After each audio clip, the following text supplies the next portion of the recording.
Elle, de 10 años, caminaba hacia las puertas del hospital con un recién nacido acurrucado contra su pecho. La respiración del bebé era entrecortada y trabajosa, pero al llegar a las puertas automáticas, un guardia le bloqueó el paso. Sin dinero, no podía entrar. Clan. Un soldado dio un paso al frente en ese momento, sus botas golpeando el concreto con autoridad. Una lata vieja se desprendió del desgastado bolso de Elle y cayó al suelo. Se agachó para recogerla, con la mirada escudriñando los escombros que cubrían el callejón detrás de la parada de autobús abandonada. Eran apenas las 7 de la mañana y el cielo seguía gris. El aliento de Elle se escapaba en pequeñas nubes blancas mientras se demoraba, delgada como una ramita bajo su sudadera deshilachada.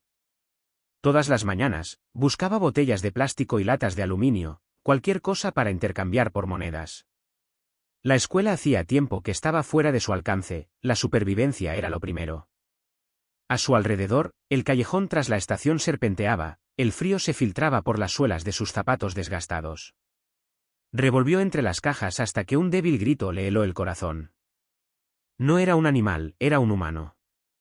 Guiada por el sonido, se metió entre los pilares rotos hasta una caja empapada, hundida en la tierra. Dentro yacía el recién nacido. Envuelto en una toalla empapada y rota, con la piel pálida como un fantasma y los labios de un azul violáceo. El cordón umbilical aún estaba fresco, y su pecho apenas se elevaba con cada siseo. Los dedos de Elle temblaban al retirar la tela y observar cómo la vida se desvanecía ante sus ojos. 3 segundos pasaron como una eternidad. Entonces Elle se levantó la sudadera, la única prenda de abrigo que tenía, y la envolvió con ella. Con el frío en sus brazos, la bebé se acurrucó contra ella mientras Elle susurraba, no duermas, con voz ronca, más llena de miedo que de calidez. Casi 3 kilómetros los separaban del Hospital San Rafael, pero Elle corría, esquivando camiones de basura, saltando charcos y agarrando al bebé con más fuerza con cada resbalón. Su estómago rugía, vacío tras una mañana sin comer, pero no se detuvo. Finalmente, aparecieron las relucientes puertas blancas. A Elle le dolían las rodillas, una raspada y sangrando, pero subió los escalones tambaleándose y gritó, «¡Ayuda! ¡Este bebé se está muriendo!». Pasó un médico, un guardia negó con la cabeza. El bebé permaneció en silencio, con los ojos cerrados, mientras las palabras de Elle flotaban en el aire como una súplica de clemencia. Arrodillada en el frío suelo de baldosas, Elle observó los rostros inmóviles a su alrededor. «No se supone que los médicos salvan a la gente», susurró, con lágrimas corriendo por sus mejillas sucias. El guardia llamó a la policía por radio. Una enfermera se cruzó de brazos. «Esto no es un refugio». Entonces, desde lo más profundo de su sudadera húmeda, se elevó un suave suspiro. El bebé seguía vivo, apenas. Elle se quedó de pie, vacilante, con determinación en la mirada. No se rendiría hasta que nadie respondiera a su llamada. Pero cuando vio a la primera enfermera asentir rígidamente, dudó, se mordió el labio y simplemente dijo, «Lo siento, no puedo ayudarla». Elle no dijo nada más, ni lágrimas, ni súplicas. Se quedó allí, abrazando al bebé con más fuerza, como si sus respectivas vidas se desvanecieran lentamente. Tras ella, las puertas del hospital se cerraron lentamente. GPT Kata Noibam. La puerta de un coche se cerró con firmeza, pero sin prisa. En la niebla matutina, un par de botas militares pisaron la acera fría y húmeda, caminando con paso seguro hacia la entrada del hospital. David, un marine de 32 años que regresaba de una misión en el extranjero, respiraba el aire fresco de la mañana. No tenía prisa, hoy era solo una revisión rutinaria después de la recuperación antes de volver a casa definitivamente. Llevaba una mochila de lona colgada del hombro izquierdo y en la mano derecha sostenía un historial médico. Entonces se detuvo en seco al oír esto, «Por favor, salven al bebé». La voz era apenas audible, ronca, proveniente de una garganta reseca por la desesperación, la voz de alguien que no tenía nada que perder. David dobló la esquina del vestíbulo del hospital, cerca de la estación de camillas de urgencias. Una niña pequeña se encontraba bloqueada por 2 adultos uniformados, uno, un guardia de seguridad, el otro, una enfermera con un portapapeles, con aspecto receloso y desconfiado. La niña se aferraba a algo y levantó la vista, suplicando, pero los adultos simplemente negaron con la cabeza y retrocedieron. «¿Qué pasa aquí?», preguntó acercándose. Retírese, señor, dijo el guardia con mal humor. Esto no es asunto suyo. Nos encargaremos de ello. David no se detuvo. Dio unos pasos más y entonces vio al niño, un recién nacido, azulado y silencioso, casi sin vida, envuelto a toda prisa en una sudadera empapada. La niña lo apretaba contra su pecho, con el cuerpo temblando de frío, pero sus brazos se aferraban al bulto como si fuera lo último que poseía en el mundo. A David se le encogió el corazón. Había visto bajas en el campo de batalla antes, pero nada como este momento, en el corazón de un pueblo tranquilo, justo afuera de un hospital reluciente, un niño jadeaba y nadie se acercaba a él. ¿Qué hacen? Se volvió hacia el personal. ¿Por qué no traen al bebé adentro? La enfermera respondió con voz neutra, como si leyera un informe, no tiene tutor legal. No se puede verificar el estado del niño. Hemos avisado a los servicios sociales. Dijiste que no podías comprobar su estado, dijo David, sin gritar, pero con una voz tan cortante como el acero. El bebé está a punto de morir ahora mismo. Procedimiento estándar para menores no identificados, respondió. Seguimos el protocolo. David se ajustó la correa de la mochila y exhaló por la nariz. Miró a la chica, ella, y sus ojos se encontraron, uno lleno de miedo, el otro marcado por la guerra. No dijo nada más. Se inclinó, se quitó con calma su pesada, desgastada y arañada chaqueta militar, y la colocó sobre los hombros de ella. Abrígate, susurró. Entonces, sin previo aviso, se inclinó y con suavidad pero con firmeza, levantó al bebé de sus brazos. No, no. ¿A dónde lo llevas? Gritó ella, apretándole el brazo con pánico. Voy a salvarla, y tú también. Una pequeña mano aún lo agarraba, pero ella no pudo resistir la silenciosa fuerza de su gesto. David caminó directamente hacia las puertas automáticas, con su mirada dominando el espacio. ¡Alto!, gritó un guardia. No tienen derecho a hacer esto. David no se dio la vuelta. Presenten cargos, dijo con firmeza, pero si ninguno de ustedes quiere salvarla, déjenme asumir la responsabilidad. No dejaré que una niña muera por culpa de la burocracia. Las puertas se abrieron. Entró un aire frío. Entró con un niño congelado y el peso de un sistema que acababa de decir que no. Ella se quedó paralizada, viéndolo marchar. Tras ella, empezaron a oírse susurros. Algunos sacaron sus teléfonos para grabar, otros permanecieron inmóviles, en silencio. Los guardias y las enfermeras se quedaron paralizados, no habían tenido tiempo de intervenir, y aunque lo hubieran tenido, no se habrían atrevido. David, que ya no era soldado raso, caminaba con el peso del honor y la humanidad sobre sus hombros. Unos minutos después, entregó al bebé a urgencias. Un médico mayor dio un respingo al tomarle el pulso y llamó rápidamente a medicina interna. Las enfermeras comenzaron a tomarle los signos vitales, el monitor se iluminó con destellos rápidos. En el pasillo, David se quedó allí parado, 1 minuto, luego 2. Ella estaba a su lado, con la mirada fija en las puertas cerradas. Mi nombre es Elle, dijo la niña suavemente. David asintió. ¿Y tú?, preguntó. David respondió.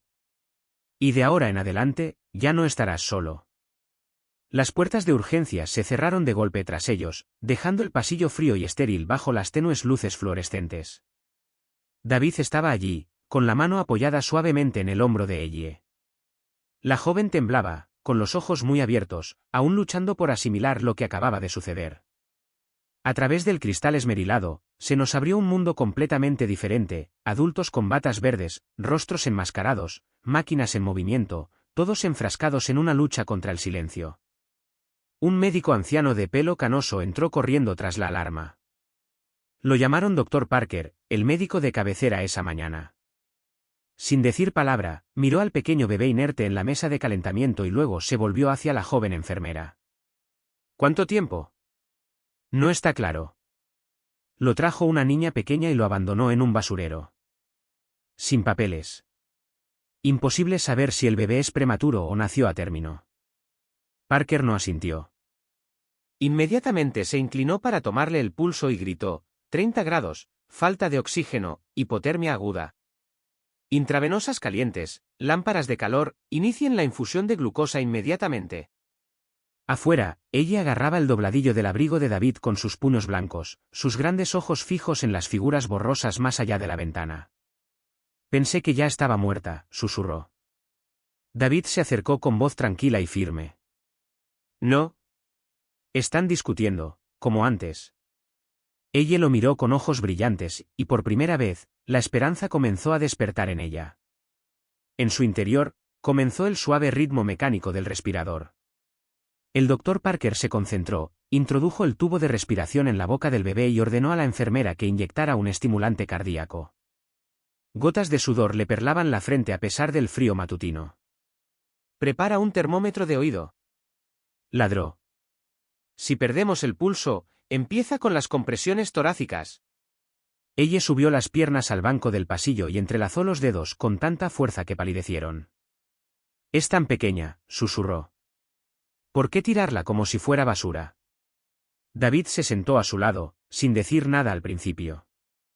Se quedó mirando las puertas cerradas frente a él, y finalmente dijo, no todos tienen un corazón como el tuyo, Elle, pero a veces solo se necesita una persona valiente para cambiar el destino de una vida. Dentro, la frecuencia cardíaca seguía baja. El monitor parpadeaba en rojo, 68, luego 65. 61. No te rindas, pequeño. Aún no sabemos tu nombre. Parker sacó la mano de su abrigo y presionó dos dedos con firmeza, rítmicamente, contra el pecho del bebé. El monitor de constantes vitales seguía sonando. Llamen a cuidados intensivos.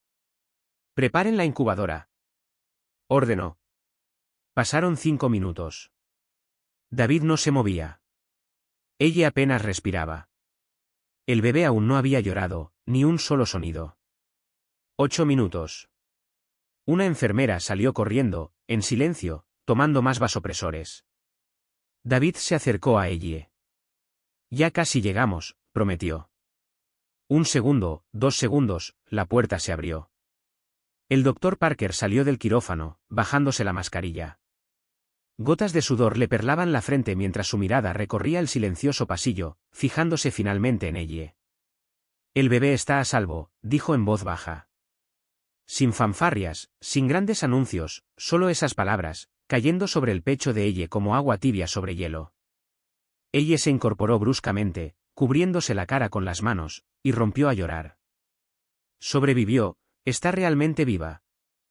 Le fallaron las rodillas y David la sujetó antes de que cayera. Los sollozos de ella se transformaron en una extraña mezcla de risa y dolor, con el rostro bañado en lágrimas. La abracé fuerte, susurró. Me aferré a ella de verdad. Parker se arrodilló a su lado, a la altura de sus ojos. La observó fijamente por un momento y luego preguntó, ¿la trajiste? Ella asintió con voz tensa.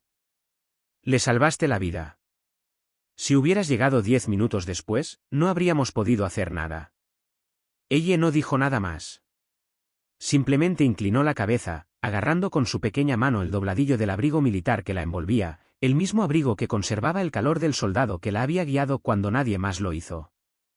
David apoyó una mano en el hombro de Parker, asintiendo en silencio y agradecido.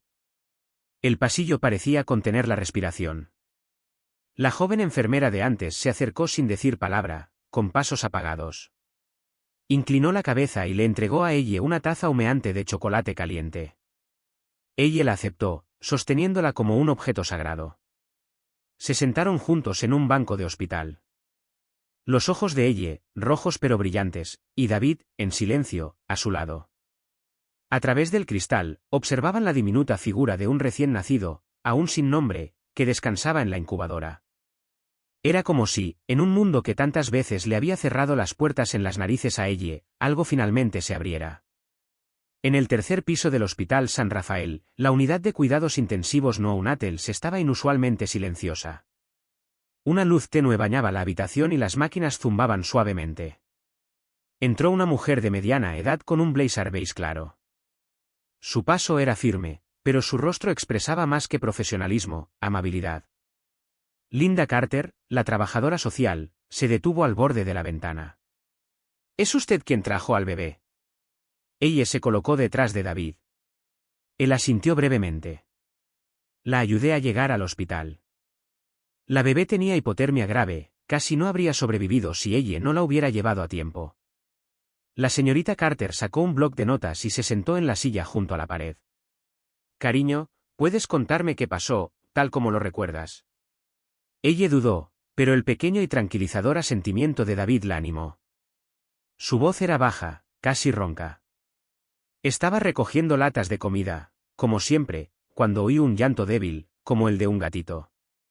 Seguí el sonido y encontré una lata. Estaba empapada. Dentro estaba el bebé. No sabía quién era, no había nadie más alrededor. La señorita Carter escribió lentamente. Sin cámaras, sin nadie, solo casas abandonadas, susurró, levantando la vista.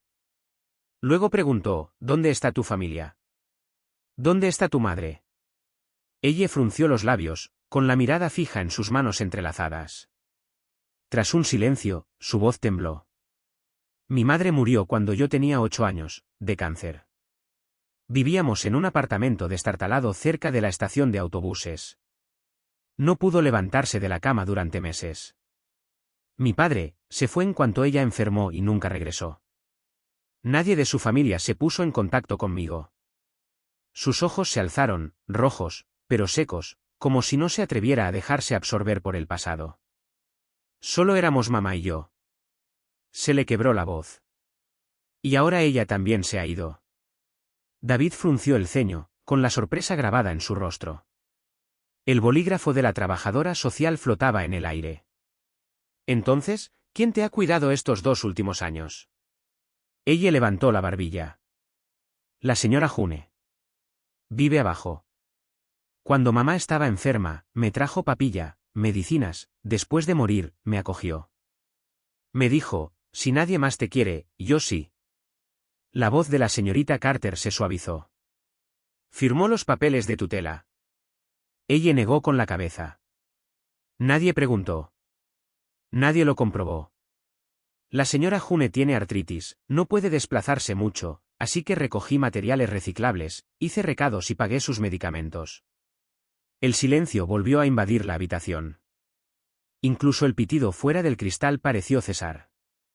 David permaneció de pie con los brazos cruzados, en voz baja y tensa.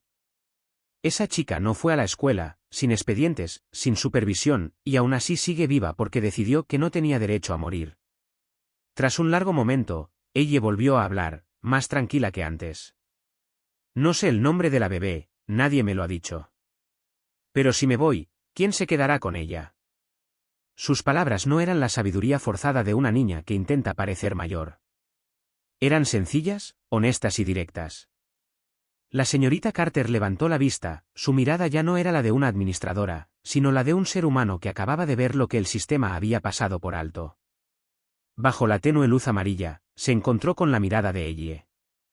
Sabes, Ellie, algunos niños esperan toda la vida a que los rescaten, y nadie viene nunca. Pero tú no esperaste. ¿Viniste? La salvaste del abismo. Juntos, una trabajadora social, un soldado y una chica chatarrera, observaron la frágil vida en la incubadora.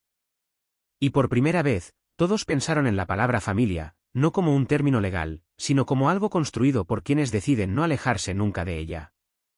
David se volvió hacia ella con respeto en los ojos. ¿Ya le pusiste nombre? La mirada de ella se suavizó. Susurró, Gabriel, el ángel que saqué de la basura. David se permitió una extraña sonrisa, sintiendo algo agitarse en lo profundo de su pecho, no solo por el nombre, sino porque esta pequeña niña, prueba viviente de que la bondad puede florecer en los lugares más oscuros, había demostrado que ella también seguía esperando, que alguien viniera a ella. Ella apretó sus pequeñas manos contra el frío cristal de la puerta de la incubadora, como si temiera que todo desapareciera si la soltaba. Su voz temblaba al susurrar, «Tío David, ¿ha abierto los ojos hoy?» David estaba de pie junto a ella, con las manos metidas en los bolsillos de su uniforme militar. Había cambiado las botas por zapatos de civil, pero el uniforme se le aferraba como un salvavidas. Cuando miró a Ellie, y luego al frágil niño en la incubadora, ese salvavidas empezó a debilitarse. «Todavía no», dijo en voz baja. «Pero los médicos dicen que todo parece estable. Solo necesita unos días más». A ella se le quebró la voz. ¿Puedo tocarlo hoy? David sostuvo la mirada de la enfermera. Ella asintió levemente. Solo con guantes y después de la desinfección. El alivio inundó a ella. Deslizó la mano, torpe pero cuidadosamente, por el puerto de acceso de la incubadora. Cuando los deditos del bebé rozaron su dedo índice, una calidez la inundó. Murmuró, sin apartar la vista de ese brazo tembloroso. Esa misma tarde, Linda Carter, la trabajadora social, encontró a ella sentada en silencio en un banco del pasillo. «¿Sigues aquí?», dijo en voz baja. Ella simplemente asintió. «No has comido nada, ¿verdad?», insistió Linda. «No tengo hambre», respondió ella. «Solo quiero estar cerca de él». Al final del pasillo, David estaba con el teléfono pegado a la oreja, la luz de la ventana proyectaba largas sombras tras él. Colgó y se giró para ver a la señora Carter esperándolo, con la carpeta en la mano. Su expresión era seria, pero no amarga. Le hizo un gesto para que se apartara para tener una conversación privada. «Acabamos de presentar el informe del estado del recién nacido», comenzó con voz tranquila pero firme. «Sin certificado de nacimiento ni familiares que confirmen la identidad, la normativa nos obliga a trasladar al bebé a un centro de atención temporal en un plazo de 72 horas. David se detuvo, agarrándose el costado con la mano. «Apenas sobrevivió hace unas horas», dijo en voz baja. Y era ella, una niña de 10 años, frágil como una hoja de invierno, quien sostenía a esa bebé en brazos, corriendo kilómetros en el frío gélido, pidiendo ayuda. Su mirada se posó en la señora Carter. «Estás diciendo que deberíamos separarlos, como si nada de eso importara». La señora Carter exhaló, visiblemente incómoda. «Entiendo cómo se siente», respondió en voz baja. «Pero ella no es su tutora legal, es una menor no registrada, sin familia ni domicilio conocidos. La ley es clara, no podemos retener a la niña aquí más de 72 horas sin papeles. No estoy autorizada a anular ese procedimiento». David no dijo nada. Su mirada se dirigió a la sala de neonatos, donde la recién nacida respiraba por un tubo y ella se aferraba a su osito de peluche, esperando ver a la única alma en el mundo a la que llamaba hermana. «He pedido permiso especial para que ella venga a verme varias veces», continuó la señora Carter, ahora en voz más baja. «Pero cuando llegue el momento, necesito asegurarme de que no habrá resistencia al traslado». Esa noche, ella se sentó junto a la ventana, con las rodillas pegadas al pecho. David se unió a ella en silencio. Tras un largo silencio, ella levantó la vista, su voz era apenas un susurro. «Sé que no soy su madre. Pero fui la primera en abrazarla, la primera en oírla llorar, la primera en mantenerla con vida cuando la abandonaron en ese contenedor. No tengo nada que lo demuestre, ni papeles, ni testigos, pero si me voy, ¿quién quedará?». David le puso una mano en el hombro, recordando el peso de las vidas que había llevado como soldado. «Ya no tienes que elegir sola», dijo. «De ahora en adelante, me quedaré contigo». Mientras tanto, en el ayuntamiento, el estridente timbre de un teléfono resonaba en una tensa sala de conferencias. En la pantalla gigante, un titular impactó como un puñetazo en el estómago: a una niña de 10 años le negaron ayuda mientras transportaban a un bebé moribundo al Hospital San Rafael. El teniente de alcalde golpeó la mesa con el bolígrafo. «¿Quién filtró esto?», ladró. Una secretaria dudó, y luego admitió que una enfermera había hablado con la prensa local. Esa mañana en San Rafael, las enfermeras se movían en silencio por los pasillos, evitando el contacto visual, como si todas compartieran la misma vergüenza. Durante una reunión de emergencia, el director Dean Rutherford arrojó el artículo del periódico sobre la mesa. «Fue lo primero que vieron», susurró, mirando fijamente a la jefa de enfermeras Miriam Spencer y al oficial de seguridad Marcus Doyle. «Ambas están suspendidas de inmediato. Mañana a las 9 de la mañana comenzará una investigación interna. Si alguien alteró o ocultó intencionalmente los registros de admisión de ese día, remitiré el asunto personalmente al Departamento de Justicia». Tras el incidente, ella se negó a separarse de Gabriel, así que la señora Carter y su equipo buscaron desesperadamente una solución. Era imposible devolverla a la barriada, no había electricidad ni agua corriente, y el vecino anciano que la había acogido estaba hospitalizado. David se ofreció a ofrecer la custodia temporal de ella a la espera de la decisión del tribunal. La llevó a un apartamento ruinoso en las afueras de la ciudad. No era espacioso ni lujoso, pero estaba limpio, cálido y equipado con una cama de verdad, un oasis donde una niña por fin podía dormir sin gritos ni el viento soplando a través de los agujeros de un techo de hojalata. Esa primera noche transcurrió en paz. David preparó la sopa, ella comió poco, con la mirada vagando por la habitación desconocida. Más tarde, bajo la suave luz amarilla de la sala, se acurrucó en el sofá, abrazando una almohada, mientras la televisión transmitía el reportaje sobre la niña que llevó a un recién nacido al hospital. Una foto borrosa la mostraba sosteniendo a Gabriel en brazos, con la cara manchada de tierra, pero con la mirada firme. No sabía que mi cara acabaría en los periódicos, susurró. David apareció en la puerta con un vaso de leche caliente. Lo colocó en la mesa junto a ella. Eres la única que hizo lo correcto, dijo, sentándose frente a ella. Y ahora, la gente está escuchando. Ella no respondió.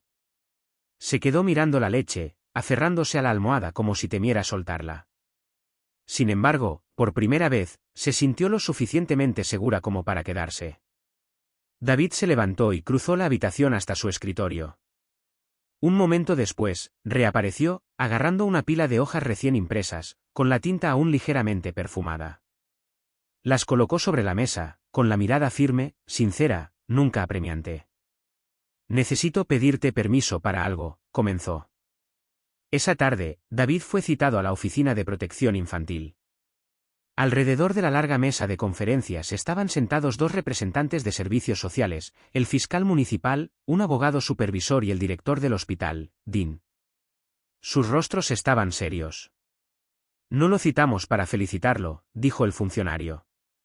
Entró al área de admisiones sin permiso y obstruyó los procedimientos legales del hospital. David asintió lentamente. Lo sé. Y no tenía permiso, ni derecho legal, para cuidar a esos niños. Los miró con neutralidad. Porque no había profesionales con licencia presentes cuando un niño casi muere en un cubo de basura. Se hizo el silencio. ¿Tenemos una copia de la declaración que presentó a la prensa?, preguntó alguien. David rebuscó en su maletín y sacó 3 hojas nuevas. Esto no es una declaración. Es una propuesta, dijo, colocándolas frente al grupo. Quiero crear la Fundación Humanitaria Gabriel para proteger a los niños abandonados o no identificados dentro de este sistema. ¿Qué sistema?, preguntó el fiscal levantando una ceja. La voz de David era serena, pero su convicción era firme. El sistema que dice, sin padres, no hay esperanza, sin seguro, no hay atención, sin ciudadanía, no hay derecho a la vida. Un hombre, el fiscal, se levantó y sacó un expediente grueso. Lo recibí hoy, dijo, colocando un informe y un vídeo de vigilancia sobre la mesa. Fíjense que falta un segmento de 12 minutos, el de cuando llevaron al bebé a urgencias. Sin dudarlo, David respondió, exactamente. El fiscal hizo una pausa y rompió el informe. No necesitamos una defensa, dijo. Necesitamos un sistema mejor. Quizás empiece por ti. A la mañana siguiente, una segunda noticia llegó a las portadas, David sosteniendo al bebé Gabriel, rescatado de un cubo de basura y alzado en brazos. La opinión pública estaba dividida, una parte aplaudía la valentía de David y ella, la otra exigía saber cómo había fallado el sistema. Sin embargo, todos coincidían, ninguna niña de 10 años debería ser jamás la primera línea de defensa de un niño moribundo. Esa noche, David llevó a ella a Central Park. Se sentaron en un banco de madera bajo un viejo roble. Cientos de velas titilaban a su alrededor, una vigilia espontánea por los niños sin nombre. Ella miró fijamente el resplandor. ¿Crees que realmente podemos lograrlo, Fundación Gabriel? David le puso suavemente una mano en el hombro. No sé si lo lograremos, pero sé que tenemos que intentarlo. Esa tarde, ella regresó al hospital y se sentó junto a la cuna donde dormía el bebé Gabriel, cuyo pecho subía y bajaba con cada respiración. Su pequeña mano se enroscó alrededor de su dedo, confiada y cálida. David entró silenciosamente, con un pequeño papel doblado. Se sentó junto a ella y lo desdobló con cuidado. Era una breve nota manuscrita de Rachel, para que la usaran. Ella. Gracias por sostenerlo en tus brazos. Hiciste lo que yo no tenía fuerzas para hacer. Si mi hijo alguna vez llama a alguien mamá, espero que seas tú. Raquel. Ella rozó las palabras con el pulgar y luego colocó la nota junto a Gabriel. Susurró, no es mala persona. Solo necesitaba una oportunidad. David le puso una mano tranquilizadora en el hombro. Caminaron a casa en silencio, las luces del atardecer proyectaban un brillo meloso en las calles tranquilas. Ella miraba por la ventana, con la voz apenas por encima de un susurro. Si alguien te ha abandonado, tienes derecho a odiarlo para siempre. El tío David pensó un momento. Nadie puede obligarte a perdonar. Pero si eres lo suficientemente fuerte para comprender y lo suficientemente valiente para perdonar, quizás seas tú quien lo salve de este dolor. Ella no dijo nada más, pero algo en su corazón comenzó a ablandarse. Unos días después, el sonido de un mazo resonó suavemente en la sala del Tribunal de Protección Infantil. Ante el juez yacía un grueso expediente sujeto con un clip negro desgastado. La portada decía: petición de adopción de 2 niños menores de edad. Ella, 10 años. Gabriel, de menos de un mes. Peticionario, David Cole, ciudadano estadounidense, es militar, soltero. En el pasillo, el aire era denso y quieto. Ella aferraba el pañuelo que David le había dado esa mañana. Tenía los ojos rojos pero secos, había llorado tantas veces, aterrorizada por si se los abrían. Esta vez, esperó, porque creía en David. Dentro, David permanecía inmóvil junto a ella. Su sencillo traje gris ceniza no ocultaba el porte de un soldado veterano. Pero hoy, no había dureza en su mirada, solo la mirada serena de un hombre con una sola responsabilidad. 10 días antes, había escrito la solicitud de tutela a mano. Sin abogado, sin jerga legalista pretenciosa, solo la verdad, directa del corazón. Yo no era el padre de esos niños. No los conocía hasta ese día. Pero oí sus llantos y vi al bebé acurrucado en una caja de cartón, con los labios azules por el frío. Vi a una niña pequeña, no más grande que una colegiala, acunando a su hermanito en sus brazos temblorosos, rogando que la dejaran entrar al hospital. No podía alejarme.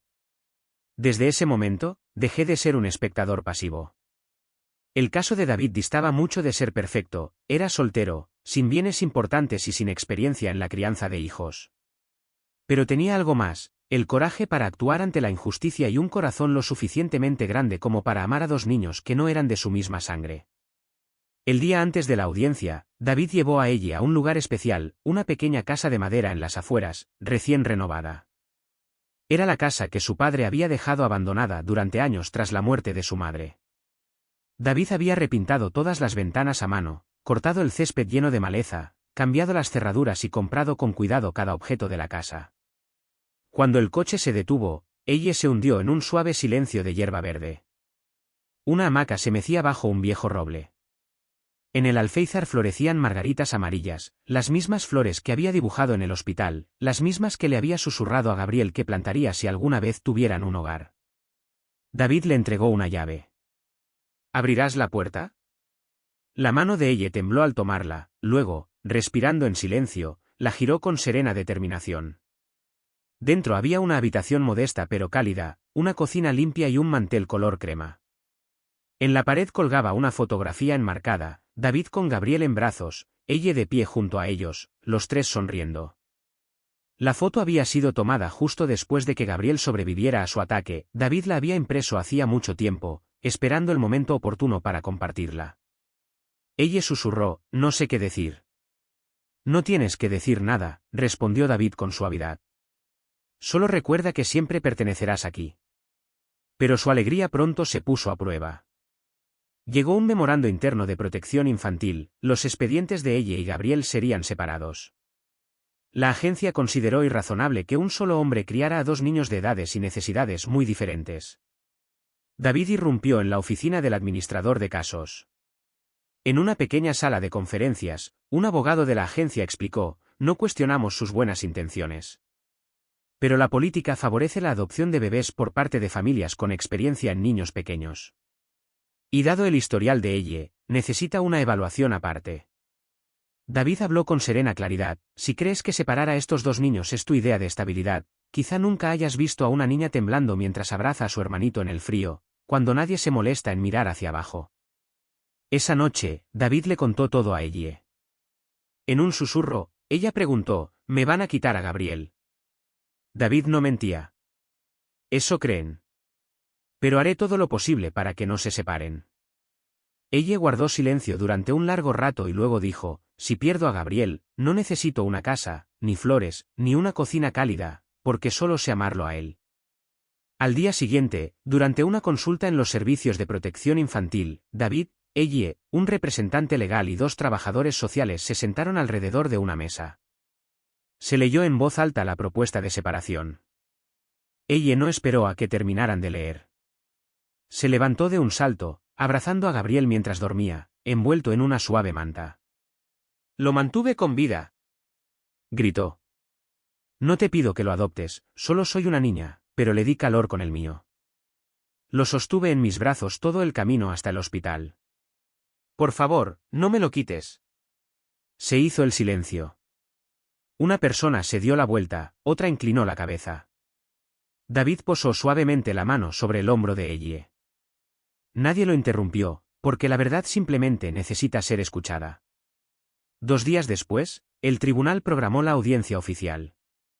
David, ella y Gabriel comparecerían juntos, por primera vez, una verdadera oportunidad de ser vistos como familia. Dentro del ayuntamiento del condado de Kingston, la luz primaveral se filtraba por las ventanas descoloridas, proyectando un resplandor dorado sobre los bancos de madera pulida. Los testigos, desde la enfermera Carmen hasta el doctor Parker, esperaban en solemne silencio. Frente al banco estaba David Cole, impecable con su camisa blanca. A su lado, ella, con un sencillo vestido de flores y el cabello cuidadosamente trenzado, sostenía a Gabriel envuelto en una manta de punto color marfil. La voz del juez Berenger resonó, firme pero no fría. Señor Cole, ¿podría explicar por qué solicita la tutela de los 2 niños? David dio un paso al frente, sin apartar la vista de ella. No tenía abogado, solo una carpeta delgada con su declaración manuscrita. Su señoría, empezó, no tengo mucho. Fui soldado, sé cómo proteger. Pero cuando vi a ella darse la vuelta en la puerta del hospital, me di cuenta de que a veces el verdadero campo de batalla no es donde pasan las balas silbando, sino donde elegimos estar cuando todos los demás se alejan. Hizo una pausa y luego añadió en voz más baja, no soy su padre biológico, pero fui el primero en decirles, ¿qué necesitas, cariño? Creo que es suficiente, al menos para empezar. La enfermera Carmen, la de guardia esa mañana, asintió con firmeza. Si no fuera por David, ese bebé habría muerto ahí fuera. Y ella, es la niña más valiente que he conocido. Cuando le llegó el turno a ella, una trabajadora social la ayudó amablemente a subir al estrado y le preguntó, ¿puede decirnos por qué quiere quedarse con el señor David? Ella miró a su alrededor con los ojos brillantes. Miró primero a David y luego al pequeño Gabriel. Tras un momento de silencio, dijo, porque fue el único que dio un paso al frente cuando nadie más lo hizo, y no necesitaba saber quién era yo, decidió quedarse de todos modos. Se hizo el silencio. Un médico se dio la vuelta para enjugarse las lágrimas. El juez Berenger se incorporó, se reclinó en su silla y juntó las manos. 15 minutos después, tras examinar cada página del expediente, emitió su fallo. El tribunal otorga al señor David Cole la tutela especial para ella y el bebé Gabriel, bajo la supervisión regular de los servicios de protección infantil. Se aplaza la audiencia. Esa tarde, los 3 regresaron a su pequeña casa suburbana. La vieja puerta de madera, recién pintada, daba a un jardín repleto de margaritas amarillas, las que ella había visto una vez junto a su madre. En la cocina, David colocó un ramo vibrante en un frasco de vidrio, y con un gesto tierno, alzó al dormido Gabriel en brazos y lo colocó con cuidado en un sillón mullido. Ella salió al patio, contemplando el cielo apacible. Sentada en la suave hierba, hacía girar un pétalo de margarita entre sus finos dedos. David se acercó, se sentó a su lado y, con voz suave, le recordó, una vez dijiste que nadie te necesitaba. Ella asintió en silencio. Él continuó, casi en un susurro, ¿y ahora? Una sonrisa iluminó su rostro, sus ojos brillaron con nueva luz. No lo sé, admitió, pero Gabriel me necesita, y yo te necesito. Allí estaban, uno al lado del otro, con el sol de la tarde acariciándoles los hombros. En ese momento, todo parecía estar arreglado. Más tarde esa noche, Mientras la luna se filtraba tiernamente por la ventana, ella le susurró a su hermanito dormido: nunca más tendrás que llorar en el cubo de basura. Tenemos un hogar. Afuera, las margaritas se mecían con la suave brisa, como para sellar su promesa. Esta historia no trata solo de una niña de 10 años que lleva a un bebé en brazos en la fría noche. Trata de la fuerza de un corazón generoso, la chispa de compasión que puede disipar la oscuridad. Ella no tenía recursos ni poder, pero sí una valentía inmensa. Y es el acto de un joven soldado, un gesto sencillo y decisivo, el que nos recuerda que callar a veces significa optar por la complicidad, y que es luchando por los más vulnerables que la humanidad encuentra la salvación. ¿Y tú, en mi lugar, habrías actuado como este soldado? ¿Has presenciado alguna vez un pequeño acto de bondad que podría cambiar una vida? Comparte tu experiencia en los comentarios, toda historia merece ser escuchada. Gracias por quedarte hasta el final. ¿Cómo te has sentido últimamente? Espero que estés bien. Recuerda, incluso en el ajetreo del día a día, tomarte un momento para ti, un vaso de agua tibia, una mascarilla, un poco de descanso. Te lo mereces. Que esta historia te traiga, como un abrazo tierno, un bienvenido consuelo.